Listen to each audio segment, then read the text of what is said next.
नमस्कार दोस्तों, stock market strategy में फिर से एक बार आपको बहुत-बहुत स्वागत है। तो आज मैं फिर से आपके सामने कुछ इंपॉर्टेंट कंपनी का अपडेट शेयर करूंगा। तो सबसे पहले मैं बात करूंगा एटीजीएल के बारे में, मतलब अदानी टोटल गैस लिमिटेड के बारे में। तो बहुत सारे लोगों का कमेंट्स था कि सर एटीजीएल के ऊपर क्या अभी कोई फ्रेश कोई आपके लिए कोई एंट्री बना है? तो सबसे पहले मैं बता दूं, मैं टेक्निकली चार्ट पैटर्न्स के ऊपर जाता हूँ। आप ध्यान से देखना, एटीजीएल के ऊपर जब कोविड के टाइम में करेक्शन हुआ था, तो जिस तरीके से कंपनी के ऊपर गिरावट का माहौल था, उसके बाद कंपनी एटीजीएल का प्राइस को लेके आए थे अराउंड अराउंड 95 रुपीज़। और वहाँ से कंपनी जिस तरीके से लगातार भागता हुआ देखने को मिले और 4000 तक कंपनी जर्नी किया। मतलब कोविड के टाइम में जो प्राइस था, उस प्राइस से अगर टॉप लेवल तक देखूँ तो ऑलमोस्ट 4000% के आसपास कंपनी रिटर्न दिया। और उसके बाद देखिए कंपनी के जो हिंडनबर्ग रिपोर्ट आया था, उस रिपोर्ट के कारण कंपनी के पूरा पासा ही पलट गया। कंपनी के ऊपर बिग फॉल देखने को मिला। जिस तरीके से 4000% का रिटर्न भी मिला था, उसी तरीके से कंपनी के ऊपर 80% क्रैश, 80% नहीं, ऑलमोस्ट 90% के आसपास क्रैश हो गया था। फिलहाल के लिए मैं इस कंपनी के ऊपर जो ट्रेड लेने के लिए सोच रहा हूँ वो कुछ इस तरीके से है। पहले देखिए, एक दो तीन, यहाँ पे क्या बना, एक रेंज बना। रेंज का मतलब है क्या है, तीनों के तीनों ही बाइंग कैंडल बने। तो मैं टॉप लेवल को मार्किंग किया और बॉटम लेवल को मार्किंग किया। मतलब जहाँ पे लो हुआ था उसको मार्किंग किया और जहाँ पे हाई किया था उसको मार्किंग किया। तो टोटल मार्किंग का डिस्टेंस आया 63%। तो इस तरीके से जब मार्किंग कोई भी कंपनी को वो देखने को मिलता है और उसका जो स्टार्टिंग पीरियड है, मतलब जो फर्स्ट कैंडल है जहाँ पे इसका ओपनिंग हुआ था, सॉरी जहाँ पे इसका लो हुआ था, उस लो अगर 200 डेज मूविंग एवरेज के नीचे बने तो पॉसिबिलिटी ज़्यादा होगा कि जब भी इस नीचे लेवल को टच करेगा, मतलब जहाँ पे कैंडल स्टार्ट हुआ था, जहाँ पे कैंडल लो हुआ था फर्स्ट कैंडल, तो उस लो जगह पे मैं क्या करूंगा, एंट्री लेने वाला हूँ। और मेरा टारगेट रहेगा जिस लास्ट बाइंग कैंडल पॉजिटिव में था और लास्ट बाइंग कैंडल हाई किया था, उस लेवल तक मेरा क्या बनेगा, टारगेट बनेगा। इसका मतलब एंट्री लेवल और टारगेट लेवल यहाँ पे, मतलब यहाँ पे समझ में आ चुके हैं। तो जब भी यहाँ पे एंट्री बना तब क्या बना, यहाँ पे एंट्री लेवल बना, और इस हाई लेवल तक क्या बना, यहाँ पे टारगेट बना। तो बेस्ट तरीके से एंट्री तो अभी तक नहीं बना, क्योंकि जिस तरीके से इलेक्शन के बाद करेक्शन हुआ था उसके बाद धीरे धीरे करके नीचे आ रहा है। तो नीचे जब आएगा तो इस लेवल को टच करने के बाद ही मैं एंट्री लेने वाला हूँ। अभी ये देखना है कि सही में क्या एंट्री लेना सही होगा कि गलत होगा। उसके लिए कुछ इंपॉर्टेंट इन्फॉर्मेशन आपको देखना पड़ेगा, क्योंकि सिर्फ टेक्निकली चार्ट पैटर्न्स को देखकर आप काम कर रहे हैं तो आप बुरी तरीके से फंस भी सकते हैं। तो बेसिकली इस कंपनी के ऊपर जो अपडेट है, अगर उसको देखेंगे तो म्यूचुअल फंड ने लास्ट 2 मंथ्स में अच्छा खासा बाइंग किया, जैसे अप्रैल मंथ में और मई मंथ में। चलो ये बात तो ठीक है। कंपनी का क्वार्टरली जो रिजल्ट है उसको दिखाने से पहले कंपनी का वैल्यूएशन दिखाऊंगा। कंपनी का वैल्यूएशन बहुत हाई है। कितना हाई है, देखिए एक टाइम कंपनी का पी रेशियो चला गया था 850। आप कहेंगे सर एक टाइम तो 850 था, आज कितना 150 के आसपास है। फिर भी मैं कहूँगा वैल्यूएशन हाई है, क्योंकि कोविड के टाइम में इसका पी रेशियो से 30 के आसपास था। इसलिए इसका एवरेज पी रेशियो निकल कर है 170, और कंपनी का करंट पी रेशियो है 150। तो आप कहेंगे सर कंपनी का खुद के पी रेशियो एवरेज के हिसाब से तो कम है। अच्छी बात है। ये बात पॉजिटिव होने के बाद भी अगर आप इंडस्ट्रीज के हिसाब से देखें तो इंडस्ट्रीज के पी रेशियो के हिसाब से बहुत हाई है। तो यहाँ पे तो एक रिक्सीजन फैक्टर हो ही सकता है। साथ ही साथ इसको मैं अगर छोड़ ही देता हूँ तो कंपनी का आरओसी तो बेस्ट है, इनकम जबरदस्त है और डेप्थ कम है। तो देखिए अगर कंपनी कोई भी ट्रेंडिंग में हो तो उसमें पी रेशियो हाई हो तो भी कोई फर्क नहीं पड़ेगा, वो उस कंपनी को फिर से वो बायर ऊपर लेके ही जाएगा। तो तीसरी बात यह है कि कंपनी के क्वार्टर रिजल्ट में कोई भी इस बार कमियां देखने को नहीं मिला। कंपनी 1115 करोड़ से बढ़कर 1170 करोड़ के आसपास देखने को मिला। तो सेल्स बढ़े, एक्सपेंस बढ़े, सब कुछ बढ़ने के बाद नेट प्रॉफिट 98 से 168 तक कंपनी का नेट प्रॉफिट देखने को मिला। मतलब बेस्ट तरीके से यहाँ पे नेट प्रॉफिट ग्रोथ होता देखने को मिले है। अभी कंपनी का बैलेंस शीट के बारे में बात करूँ तो रिजर्व जो है वो लगातार बढ़ते चले गए। उसके साथ साथ कंपनी के जो बोरिंग्स है वो भी पॉजिटिवली यहाँ पे ग्रोथ होता देखने को मिला। बेस्ट तरीके से कंपनी का प्रॉफिटेबिलिटी यहाँ पे ग्रोथ हुआ। तो रिजर्व भी बढ़े और बोरिंग्स भी बढ़े। उसके साथ साथ कंपनी का जो CWIP है उस हिसाब से देखा है तो 102 करोड़ से बढ़ के 1500 करोड़ हो चुके हैं। मतलब कंपनी का करंट जो इन्वेस्टमेंट है, करंट जो कंपनी के ऊपर खुद के बिजनेस के ऊपर इन्वेस्टमेंट है, वो हाईएस्ट देखने को मिला। तो जब इतने पॉइंट्स कंपनी के पॉजिटिव है तो ऑब्वियसली मैं इस कंपनी के ऊपर एक पॉजिटिव एंट्री लेने के लिए जरूर सोचूंगा। तो बाकी आपके क्या ओपिनियन है मुझे ज़रूर कमेंट्स करके बता सकते हैं। नेक्स्ट जो कंपनी उसका नाम है एफएल इंडिया लिमिटेड। तो एफएल इंडिया बेसिकली एक ऐसी कंपनी है जिसके ऊपर बहुत सारे लोगों का क्वेश्चन भी है कि एफएल इंडिया क्या सिर्फ फ्यूचर में मल्टीबैगर बन सकते हैं।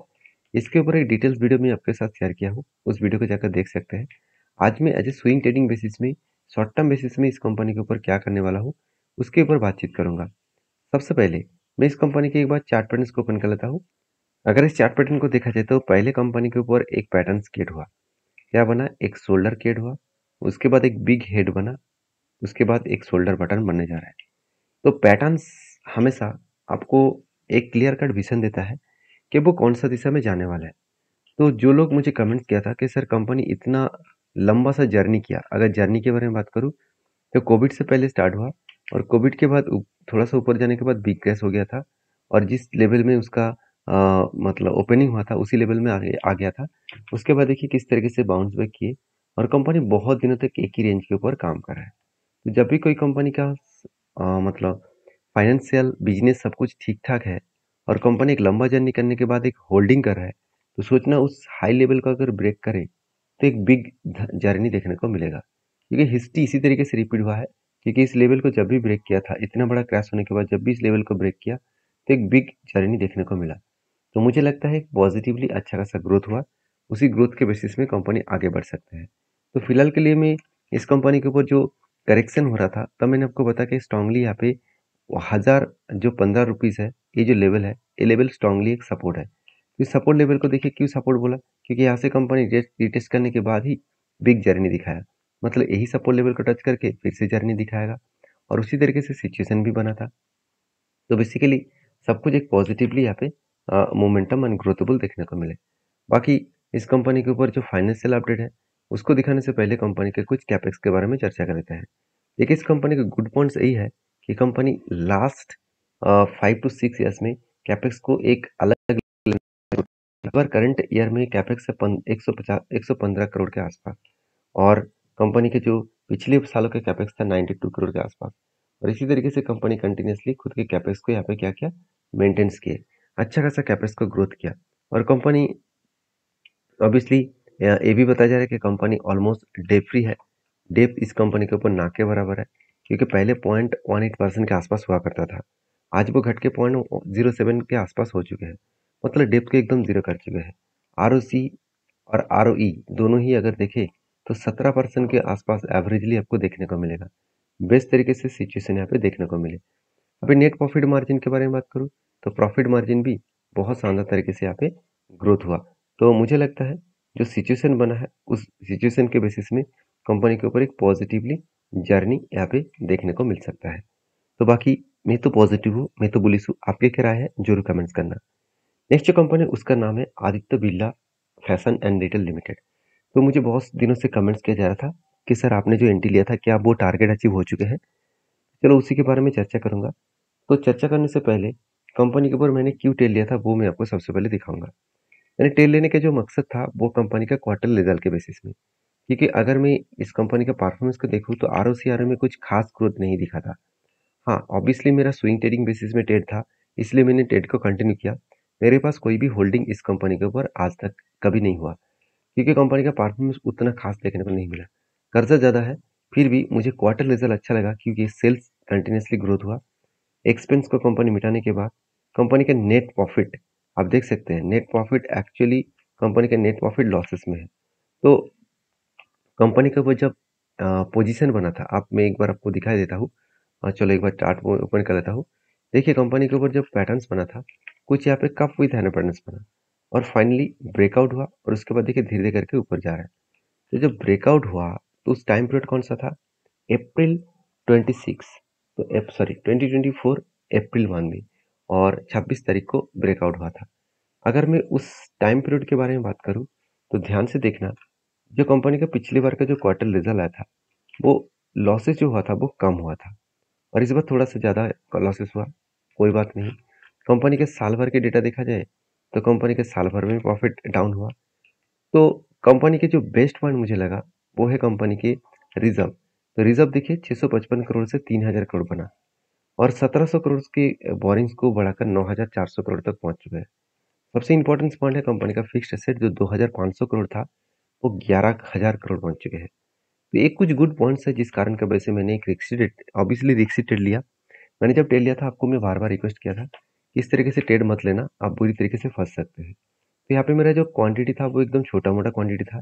अगर स्टॉप लॉस होता तो मैं छोटे मोटे क्वांटिटी के साथ एग्जिट कर लेता। तो इसीलिए मैंने रिक्सी ट्रेड लिया था क्योंकि हमेशा कभी कभी में कुछ इस तरीके से पैटर्न्स मिलता है जहाँ पे कंपनी का फाइनेंशियल ठीक ना होने के कारण भी मैं ट्रेड लेता हूँ।